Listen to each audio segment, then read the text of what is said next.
Up until recent times, the history of a series of violent race riots that occurred right across Britain in 1919 has remained little known.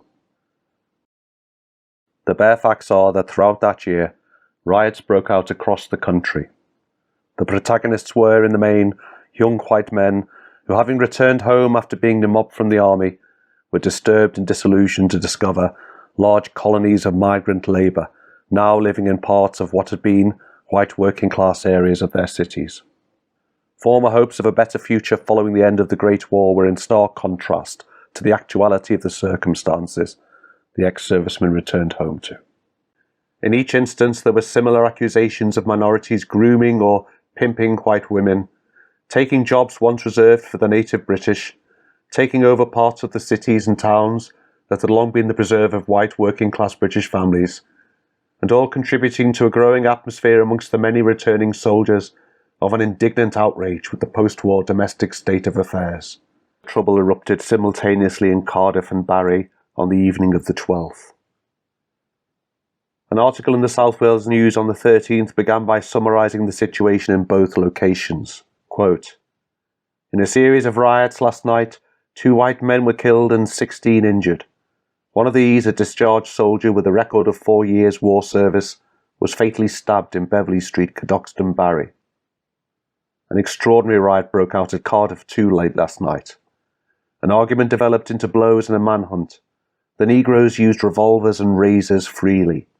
A white man was gashed in the neck and died in the hospital. A soldier shot in the thigh, and a policeman hit by a large stone in the temple. When the crowd was dispersing peacefully along Bute Street, fresh shots rang out from a side street. The police leading the mob made after the blacks, who vanished into a house. Forcing an entry, the officers, after a violent struggle, made several arrests. The house was subsequently set on fire and burnt out." End quote.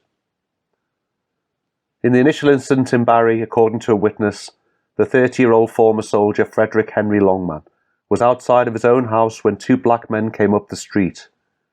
A witness stated that Longman spoke to the men, and they began a conversation, before Longman was suddenly attacked and a melee broke out. In the struggle, Longman was stabbed just beneath the heart and expired on the street. The killer was eventually apprehended. The suspect, one Charles Emmanuel from the French West Indies, was later tried and jailed for manslaughter. The trouble continued in Cardiff. In the brawling and chaos, the crowds grew ever larger, and the police, struggling to maintain control, were unable to prevent an enraged crowd forcefully entering a bar where their quarry, a large group of armed blacks, had apparently gone to ground. Shots rang out as the crowd stormed the bar to overpower the gunmen, and an ex-serviceman named John Donovan was shot through the heart and another gashed on the head with a razor before the besieged Africans were finally arrested.